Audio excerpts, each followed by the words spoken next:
जो सुखदेव जी हैं, जो राधा रानी की गोद में किलोल करते हैं, खेलते हैं और उन्हें मां बुलाते हैं।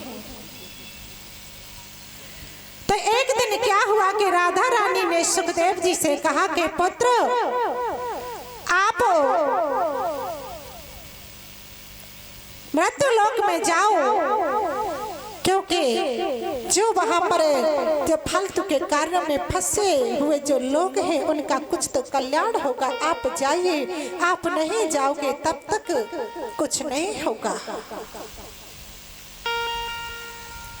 अब तो सुखदेव जी ने कहा कि माता मैं तो चला जाता, लेकिन मैं नहीं जाऊंगा, क्योंकि वहां पर जाकर के विष्णु की माया मुझे पकड़ लेगी, और यदि विष्णु की माया ने मुझे पकड़ लिया तो जो 2-4 माला आपके नाम की जपता हूँ वो भी सब भूल जाऊंगा, वो भी नहीं जप पाऊंगा मैं। अब शुद्ध जी कहने लगे कि राजन ये नारद जी बड़े ही विचित्र संत हैं।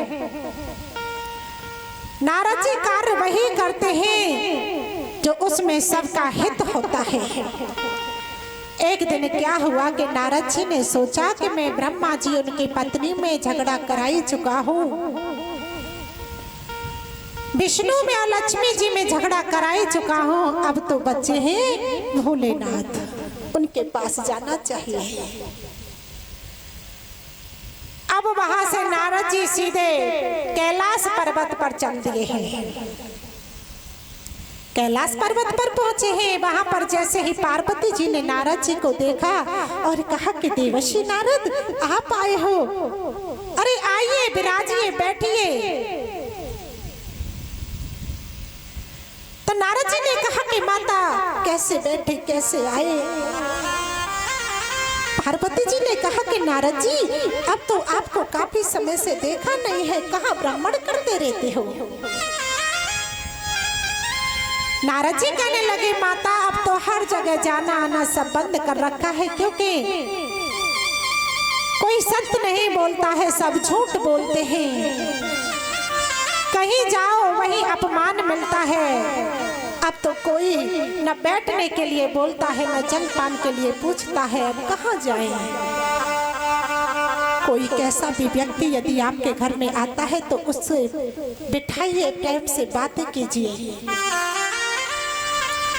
लेकिन नारद जी ने कहा कि माता अब तो आना जाना बंद कर दिया है। पार्वती ने कहा कि नहीं, ऐसे कैसे हो सकता है,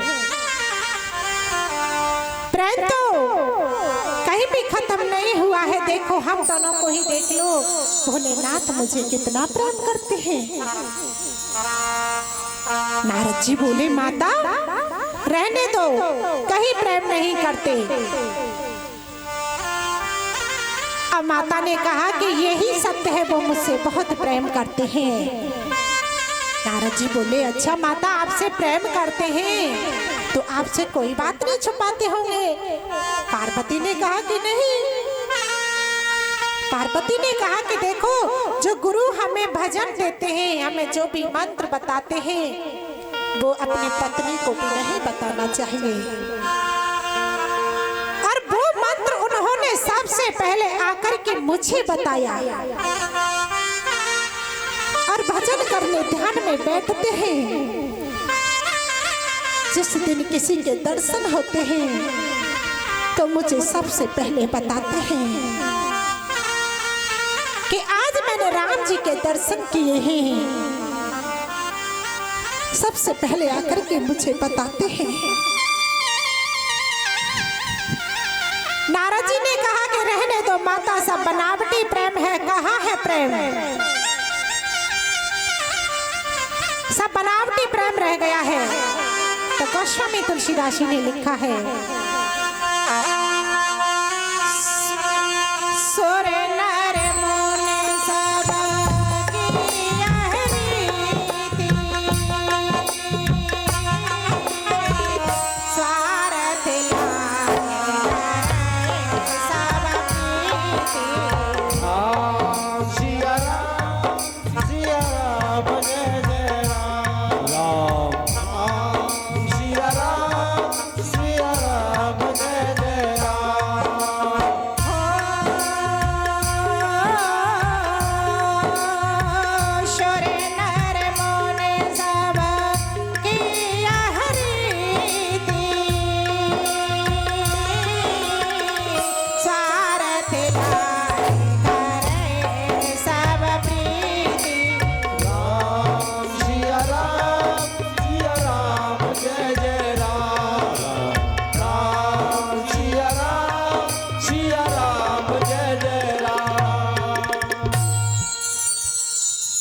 कहने लगे माता कहीं प्रेम नहीं है। यदि किसी को किसी से कोई चीज की जरूरत होती है तो वहाँ बनावटी प्रेम दिखाते हैं, प्रेम है कहाँ। अब तो माता ने कहा कि नारद जी मैं तुम्हें कैसे समझाऊं। नारद जी ने कहा तो माता एक बात बताओ, तो तुम्हें ये बात भी बताई होगी। भोलेनाथ ने जो मुंडों की माला पहन के घूमते हैं उसमें किसके मुंड लगे हैं। अब तो इतना सुना कि नारद जी इतना कहा कि पार्वती जी तो शांत हो गए। पार्वती जी ने कहा कि ये बात तो मुझसे कभी नहीं बताई। नारद जी बोले फिर कहाँ प्रेम करते हैं, ये तो बनावटी प्रेम है। कहाँ प्रेम है ये बताओ, ये बात भी नहीं बताई है। नारद जी के लिए इतना ही काफी था, वहां से चले गए। नारायण नारायण करते हुए वहां से निकल लिए। अब तो माता पार्वती जी शांत बैठी हैं। माता पार्वती जी शांत बैठ गई हैं। अब भोलेनाथ आए हैं, माता पार्वती जी को देखा है, देख करके कहा कि देवी कैसे शांत बैठी हो, क्या हुआ, क्या हुआ है। माता पार्वती जी नहीं बोली। पहले क्या होता था कि जब पति पत्नी में झगड़ा हो जाता था ना तो बच्चों को बीच में ले लेते थे। बच्चे के ऊपर बात को रखा तब बोलते थे। अब भोलेनाथ ने कहा कि सुनती हो दोनों पुत्र कहाँ गए, कार्तिकेय और गणेश कहाँ हैं। माता पार्वती ने कहा कि मैंने ठेका ले रखा है क्या सबका, मुझे क्या पता कहाँ है। भोलेनाथ बोले ये तो गड़बड़ है, कोई तो बात है। भोलेनाथ ने कहा क्या हुआ, आज तुमने मुझे भांग नहीं दी, अब तो भांग का नाम सुना। पार्वती जी ने कहा कि तुम्हारे पुत्रों को मुंह तक खिलाओ, तुम्हें भांग पिलाओ, मैंने ठेका ले रखा है, मैं आज से कुछ नहीं करूंगी, कुछ नहीं दूंगी। अरे तुमने मुझसे कभी प्रेम ही नहीं किया है। भोलेनाथ ने कहा कि क्या हुआ है बताओगी तो सही, कि मैं तो देवी तुम्हें इतना प्रेम करता हूँ, तुम कहती हो कि तुम प्रेम नहीं करते हो। पार्वती ने कहा कि प्रेम करते होते तो मुझे ये बात अवश्य बताते कि जो गले में मुंडों की माला पहन के घूमते रहते हो 24 घंटे, इसमें किसके मुंड लगे हैं। भोलेनाथ ने कहा कि देवी यही तो प्रेम का प्रतीक है। अरे जितने बार तुम जन्म लेते हो, अपने शरीर का त्याग करते हो, तो तुम्हारे मुंड को अपने गले में प्रोह लेता हूँ और लटका करके घूमता हूँ, और तुम कहती हो कि प्रेम नहीं करता हूँ। अब तो पार्वती जी ने कहा फिर तो तुम महाकपटी हुए। अरे कैसे हुआ महाकपटी के, महाकपटी ऐसे हुए कि तुमने ऐसी कौन सी दवाई खा रखी है जो कभी नहीं मरते, मुझे बार बार मरना पड़ता है। अगर प्रेम किया होता तो ये दवाई मुझे भी पिलाते। भोलेनाथ ने कहा कि देवी मैंने अमर कथा का पान किया है, श्रीमद् भागवत कथा जो अमर कथा है इसका पान किया है। इसका पान करने के बाद व्यक्ति को गिरना नहीं पड़ता है। तो पार्वती जी ने कहा कि मुझे भी ये कथा सुननी है, मुझे भी सुनाइए। भोलेनाथ ने कहा ठीक है। कैलाश पर्वत पर ऊपर चढ़ गए और वहां जाकर के देखा कि एक वट वृक्ष के नीचे जाकर के बैठे हैं। वहां पर पक्षियों की आवाज हो रही थी, तो वहां से सब पक्षियों को ताली बजा करके वहां से उड़ा दिया। सभी पंछी वहां से उड़ गए। एक पक्षी जो थी अपने अंडे को फूटा हुआ छोड़ करके वहां से चली गई। भोलेनाथ ने देखा कोई नहीं है और बैठ गए, और माता पार्वती जी साथ में सामने बैठी हैं और कहा कि देवी यदि मैं कथा सुनाता हूँ ना तो अपने नेत्र बंद करके कथा सुनाता हूँ। अब तुम सुन रही हो कि नहीं ये कैसे पता चलेगा? इसके लिए तुम्हें ओम ओम बोलना है, मतलब हाजी। ये हाजी का शब्द वहीं से शुरू हुआ था, भोलेनाथ के पास से है। अब पार्वती जी कथा सुनने के लिए बैठ गए हैं, भोलेनाथ के नेत्र बंद हैं और कथा शुरू हो चुकी है। पहले दिन की कथा का विराम हुआ है कि जो फूटा हुआ अंडा पड़ा था वो साबित हो गया। अब जैसे ही दूसरे दिन की कथा का विराम हुआ कि कथा के प्रभाव से वो अंडा फूट गया और उसमें से तोते का बच्चा सुखी प्रकट हो गया और भोलेनाथ के पीछे बैठ करके कथा सुन रहा है और देख रहा है कि माता को तो निंदा रानी ने गोद में ले लिया है। निंद्रा रानी ने गोद में ले लिया माता को तो नींद आ गई है। अब माता पार्वती सोई हुई है और तोता जो है वो कथा सुनता जा रहा है।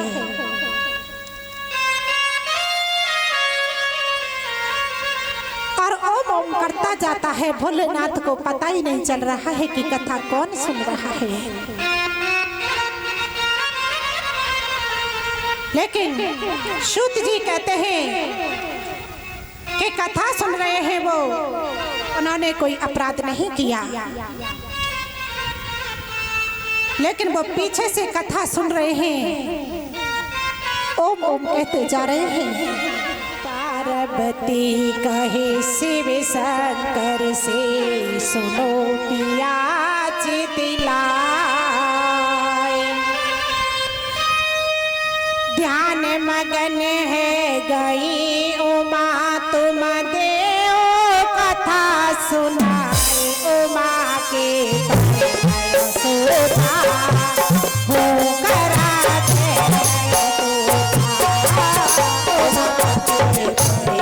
सोता तू करा दे रे तोता। पार्वती कहे शिव शंकर से सुनो पिया चितिलाए,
पीछे देखा तो तोता जी बैठे हुए हैं।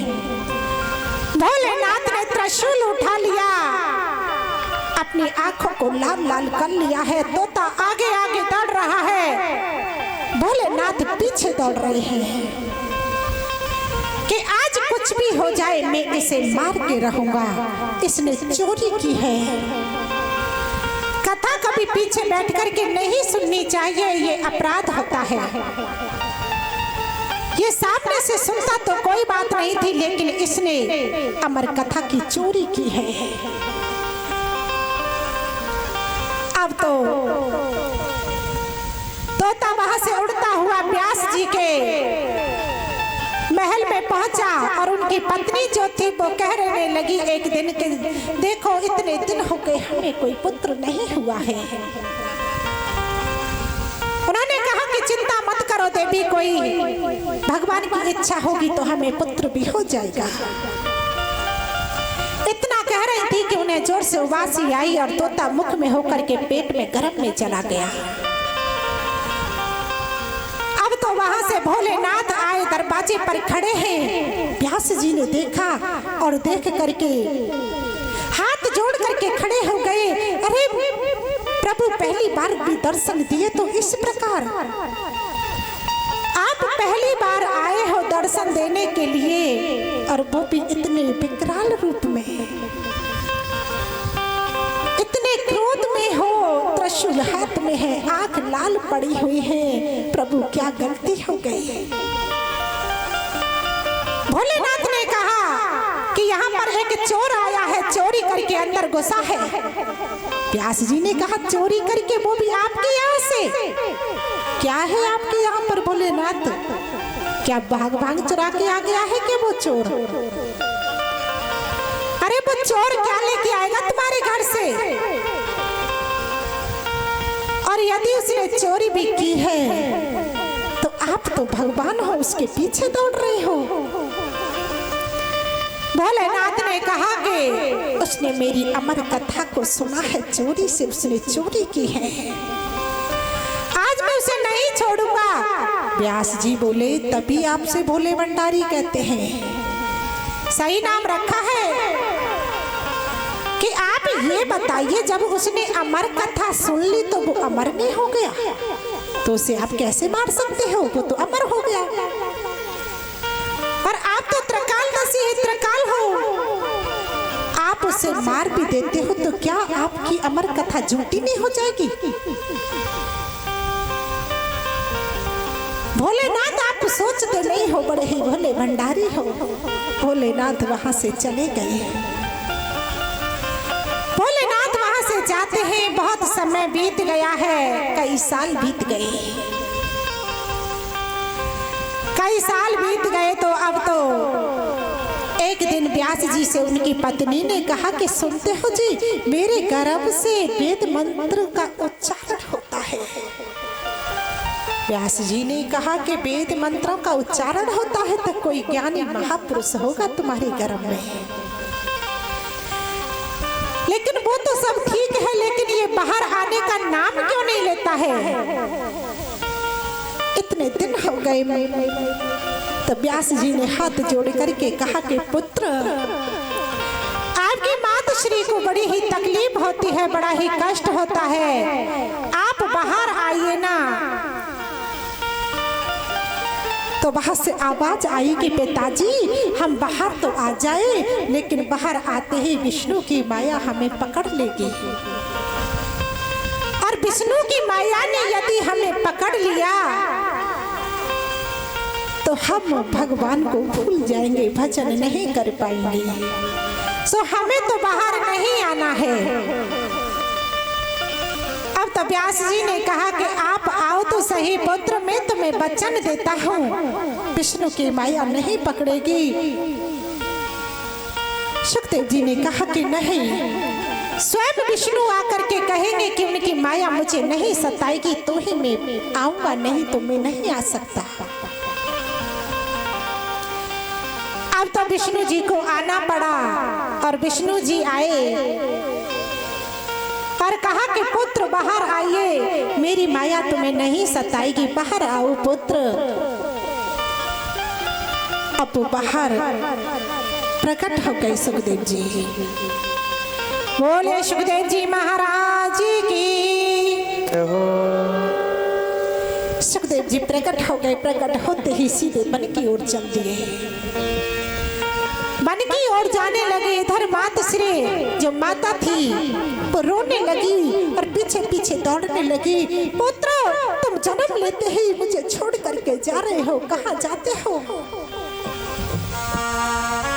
मुझे छोड़ करके मत जाओ, मैं तुम्हारे बगैर कैसे रहूंगी? मेरा एक ही तो पुत्र है। सुखदेव जी जी ने कहा कि माता आप चिंता न करो, मैं तुम्हें वचन देता हूँ कि जब भी तुम मुझे पुकारोगी मैं तुम्हारे पास आ जाऊंगा, लेकिन मैं यहाँ नहीं रह सकता। और सीधे चलते हैं वन की ओर। व्यास जी भी पीछे पीछे दौड़ रहे हैं। व्यास जी भी पीछे पीछे दौड़ने लगे। कहा कि पुत्र कहाँ जाते हैं, उन्होंने नहीं सुना, दौड़ते जा रहे हैं। उन्होंने देखा कि मेरा इतना महान पुत्र है कि जन्म लेते ही सीधे वन की ओर जा रहा है भजन करने, मुझे इसको नहीं रोकना चाहिए। व्यास जी वहां से लौट करके आ गए और वो भजन करने चले गए। भजन करने के लिए चले गए। इधर सूत जी ऋषियों के प्रश्न का उत्तर देते हैं कि तुमने कहा कि मानव का धर्म क्या है।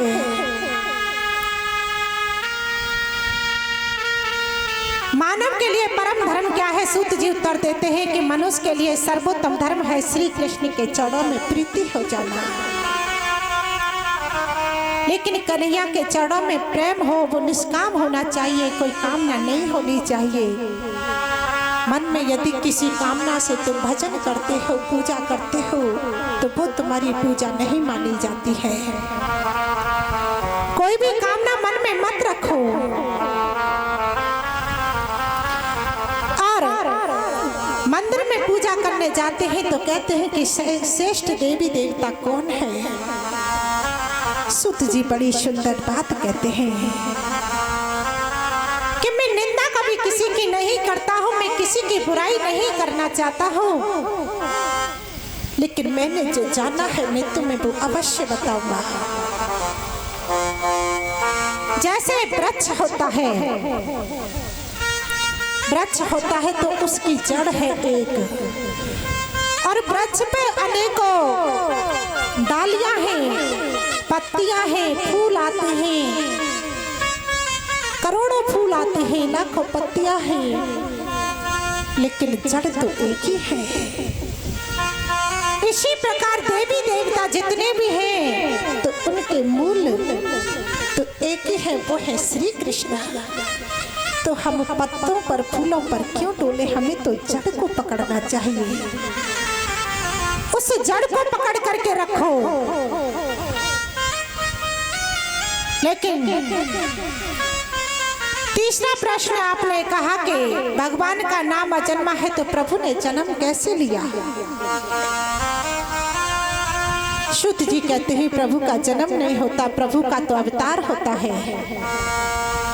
परमात्मा के तो भिन्न भिन्न अवतार है। तो गोस्वामी तुलसीदास जी ने लिखा है, जब जब हो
में देखे तो गोविंद के 24 अवतार हैं।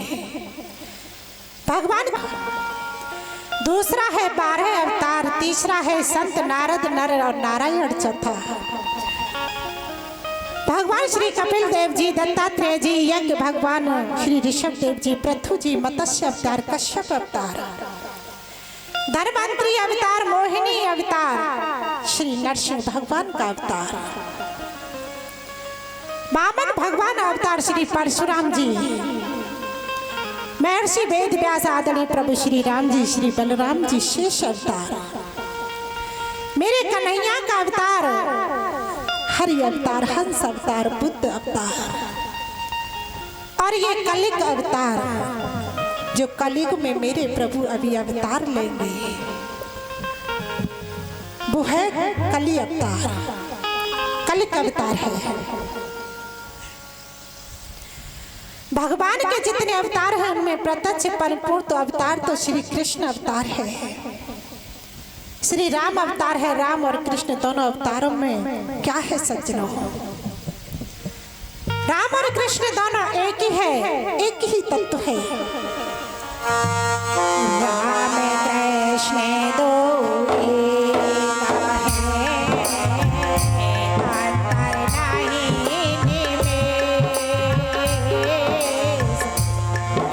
कृष्ण दो एक है, अंतर नहीं।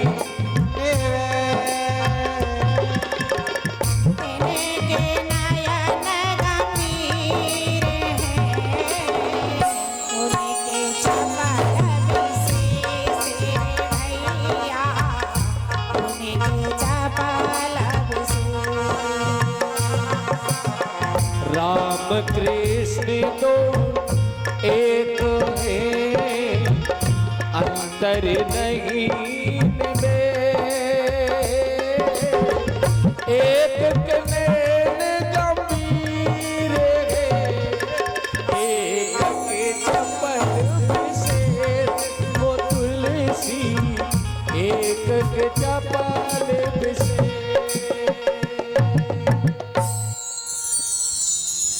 तो राम कृष्ण में अंतर क्या है? राम मर्यादा पुरुषोत्तम है, मेरे कृष्ण लीला पुरुषोत्तम है। व्यास जी ने सोचा कि ऐसा चरित्र है मेरे पुत्र का, मैं इसे लौटा करके नहीं ला सकता। सूत जी ने कहा कि बहुत सुंदर प्रश्न है आपका। नारायण के पुत्र हैं ब्रह्मा, ब्रह्मा के पुत्र हुए वशिष्ठ, वशिष्ठ के पुत्र हैं शक्ति, और शक्ति के पुत्र हैं पाराशर, और पाराशर के पुत्र हैं महर्षि वेद व्यास। वेद व्यास जी महाराज ने जब अवतार लिया और जन्म लेते ही जंगल की ओर जाने लगे तो माता सत्यवती ने रोते हुए कहा कि पुत्र कब आओगे? तो उन्होंने भी कहा कि जब जब पुकारोगे मैं तभी प्रकट हो जाऊंगा। लेकिन सूत जी कहते हैं इधर व्यास जी ने देखा है और उत्तराखंड की तरफ चले गए, वहां बैठ करके भजन करने लगे। भजन करते हैं, पावन तट पर एक सुंदर सा आश्रम बनाया, परक कुटी बनाई, उसका नाम है सम्य प्रयास। बहुत शांतिप्रद स्थान है, बद्रीनाथ स्वर्ग दर्शन होता है, वहां महर्षि वेद व्यास को पावन आश्रम है, वहां पर वो भजन करने के लिए बैठे हैं।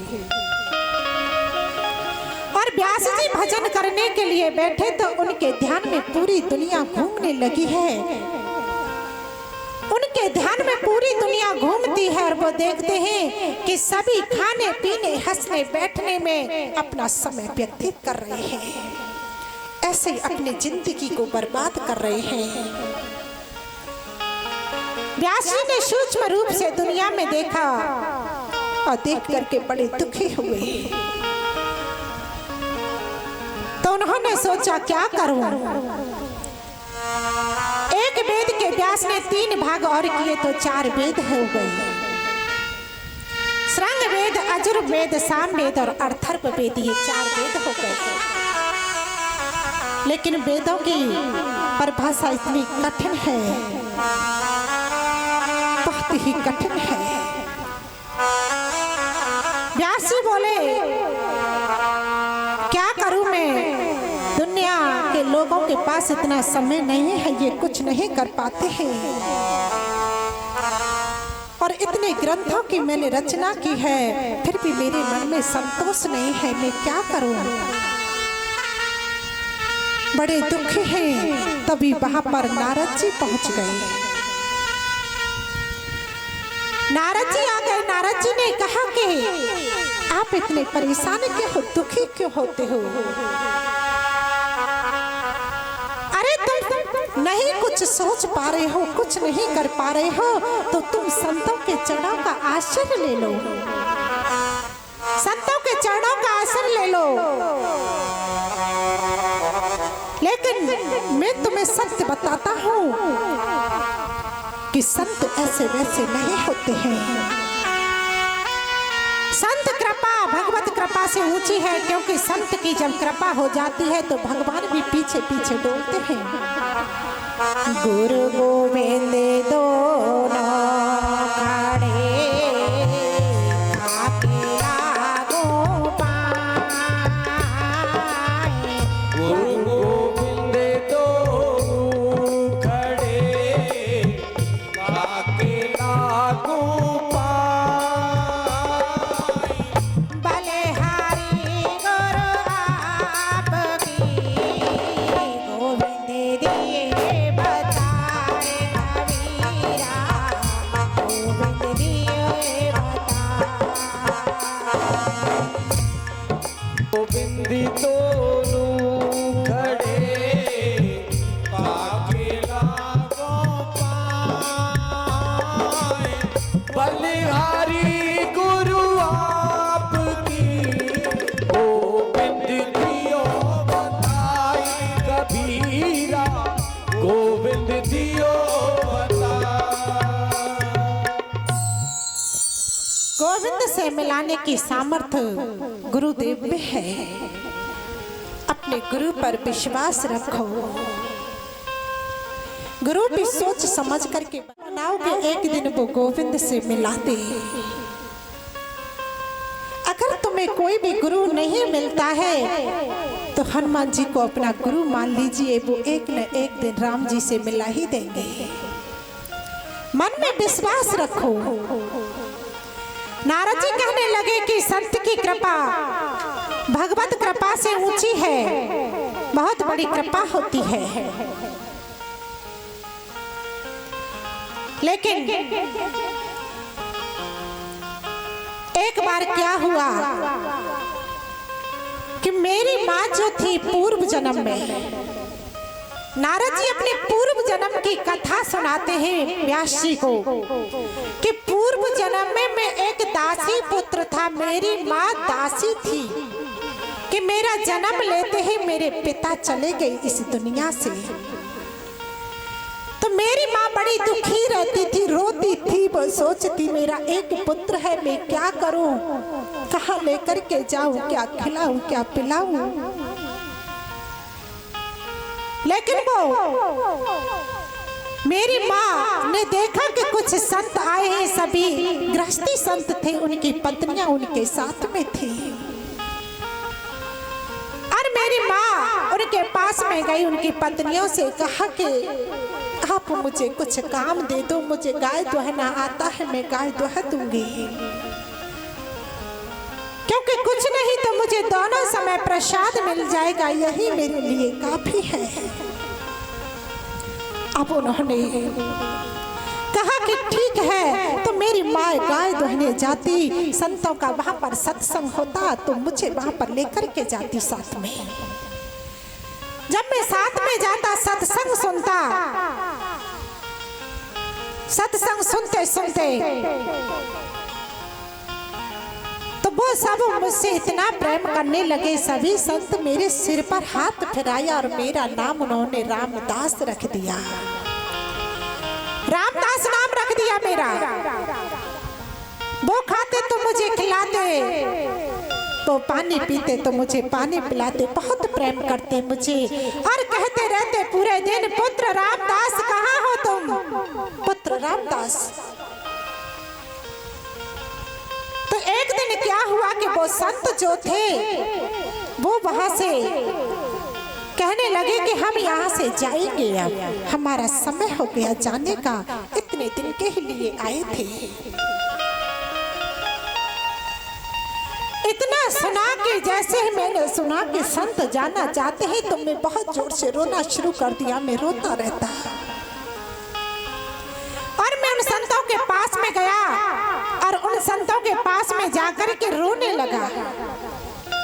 उन संतों से कहा कि आप मुझे सब छोड़ करके नहीं जा सकते, मैं भी आप लोगों के साथ में चलूंगा। संतों ने कहा कि नहीं पुत्र, कि नहीं, मुझे जाना है। मैंने आपका सत्संग सुना है। ये दुनिया, ये संसार एक स्वप्न है, कोई किसी का नहीं होता है। मुझे भगवान का भजन करना है। तो गोस्वामी तुलसीदास जी ने लिखा है, मोहिनी साजग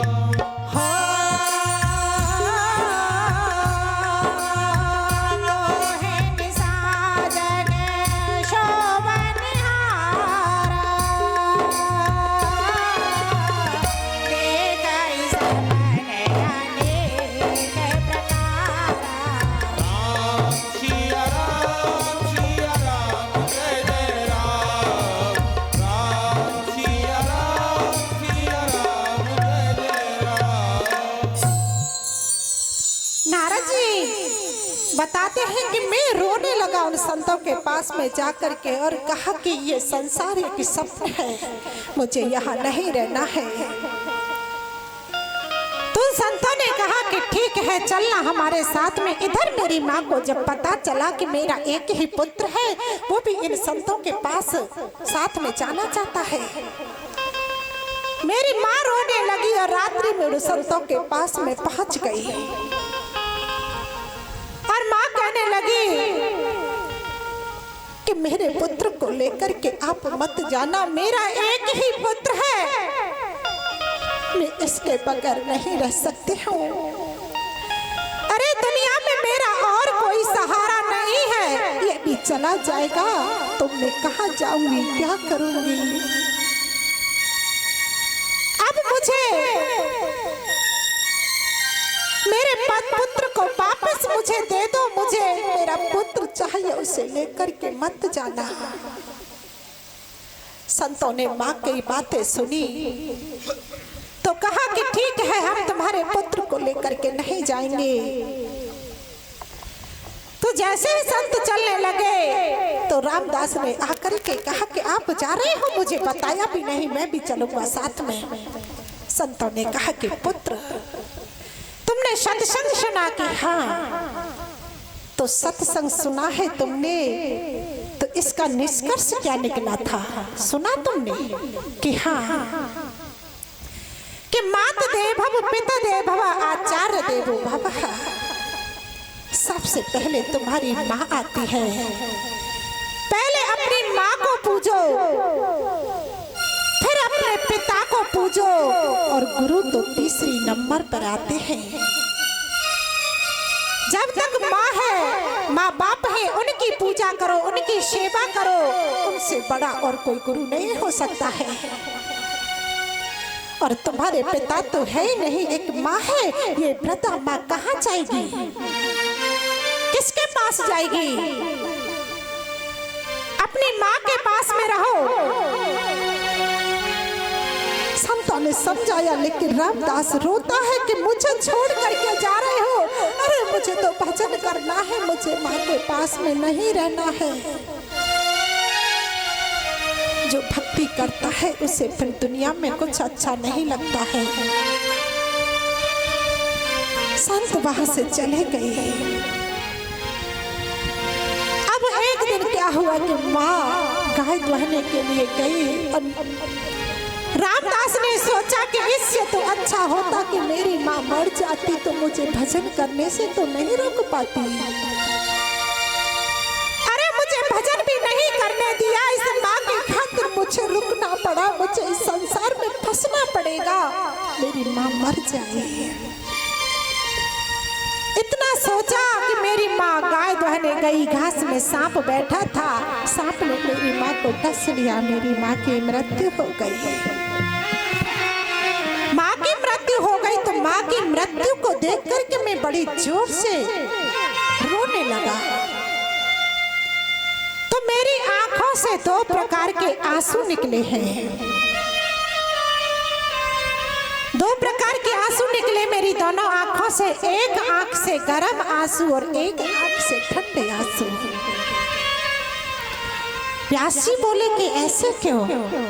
क्योंकि नारद जी बोले व्यक्ति जब दुखी होकर के रोता है तो आंसू गर्म निकलते हैं जब दुखी रहता है, और यदि प्रसन्नता से खुशी में रोता है तो आंसू ठंडे होते हैं।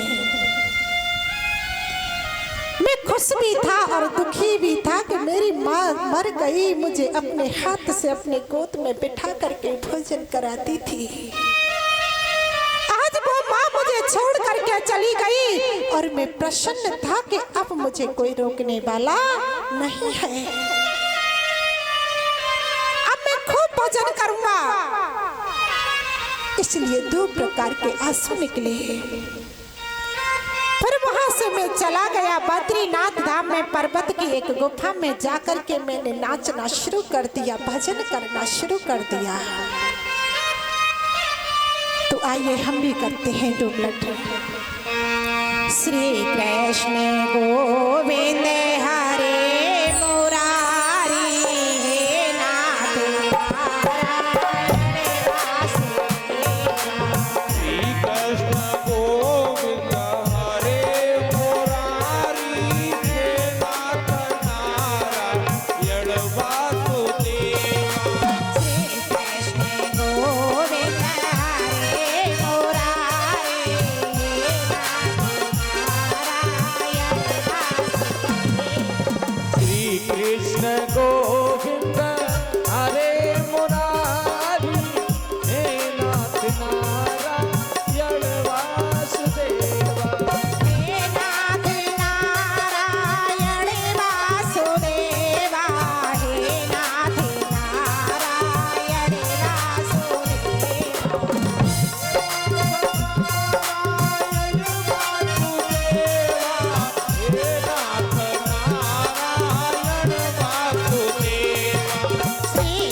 क्षण एक भी पल मुझे याद नहीं कि तुमने कभी सुख से भी बिताए हो।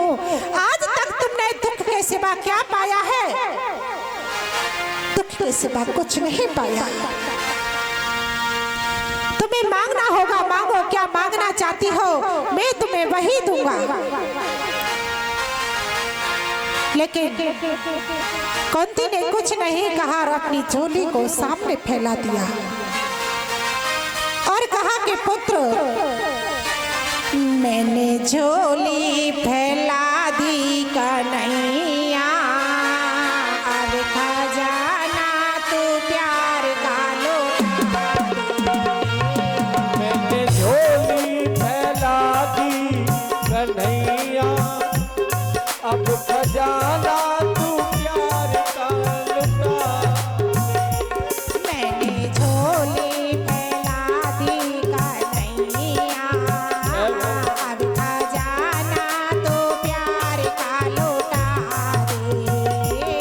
मैंने झोली फैला दी कन्हैया, तू खजाना अब प्यार का लुटा दे।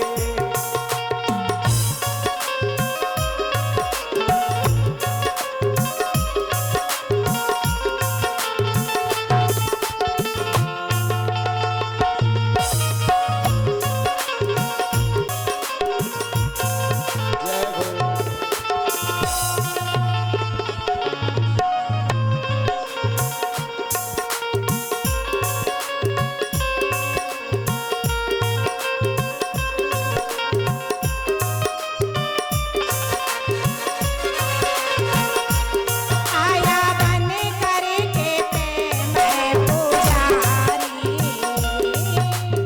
बन करके प्रेम पुजारी, आया बन करके दर का भिखारी, बन करके दर का भिखारी, आया बन करके दर का भिखारी। बन करके दर का भिखारी। मुझको इतना तो दे दे हेलो। दयालु, जय हो, बोलो। मांगने की तू आदत छोड़ा दे। मैंने झोली फैला दी कन्हैया, अब खजाना तू प्यार का लुटा। जय हो।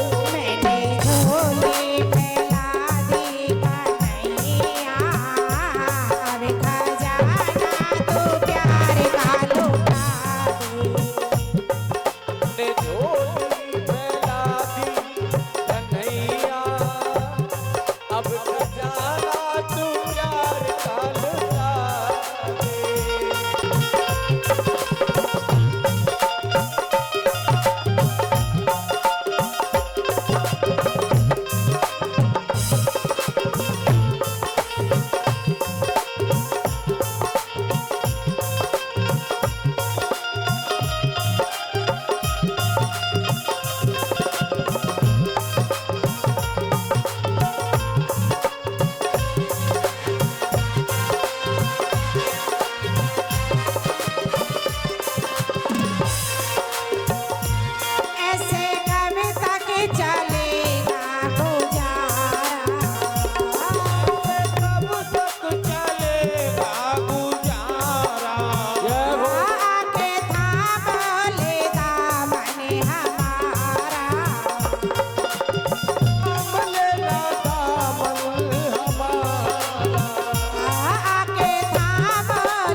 और अयो अयो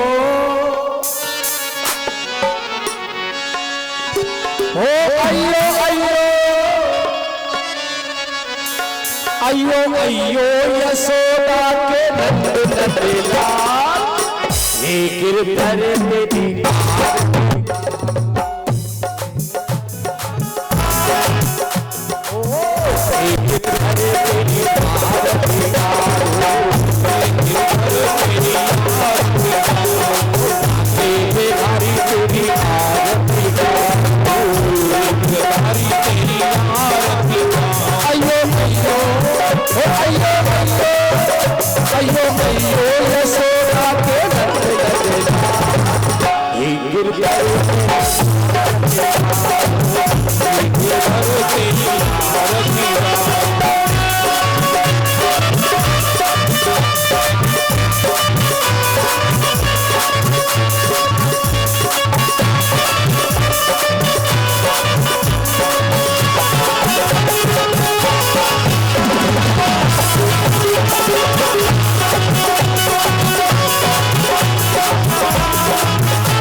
निकली है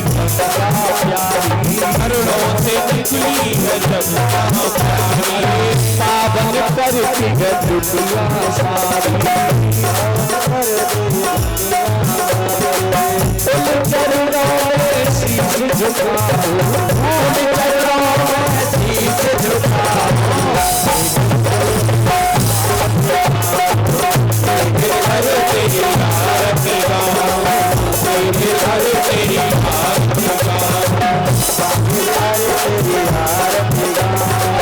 मैया यशोदा करती मैया यशोदा करती आरती सब सखी मिलकर मंगल गाती सब सखी मंगल गाती हर अपने मन में बसाओ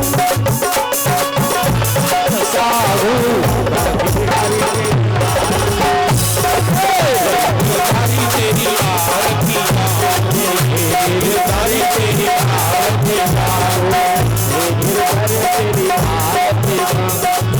प्यास अनाथ के नाथ आपो प्यास अनाथ के नाथ आपो सुख दुख जीवन करे साथ आपो जीवन करे साथ आपो कल छवि में कल छवि में भले भले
Thank you.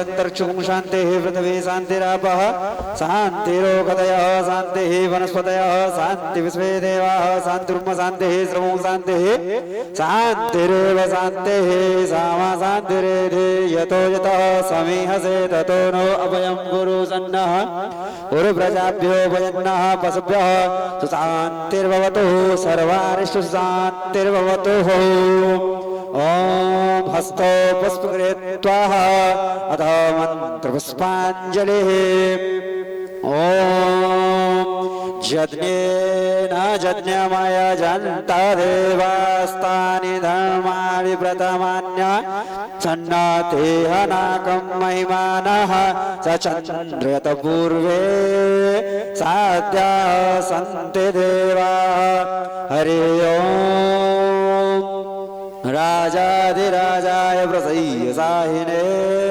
नमो वयं वै श्रवणाय कुर्महे समे कामान् कामकामाय मह्यं कामेश्वरो वै श्रवणो ददातु ॐ कुबेराय वैष्णवाय महाराजाय नमः हरि ओम्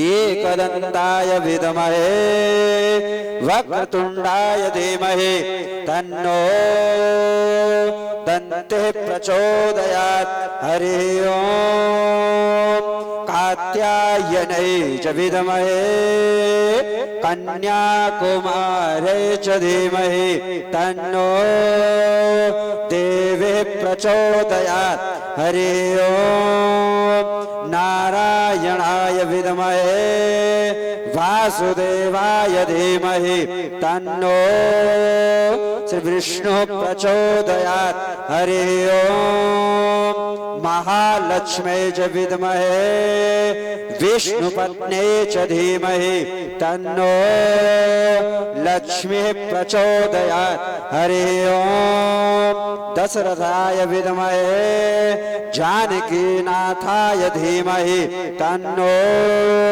रामः प्रचोदयात् हरि ओम् जनकनन्दनाय विद्महे भूमिजाय धीमहि तन्नो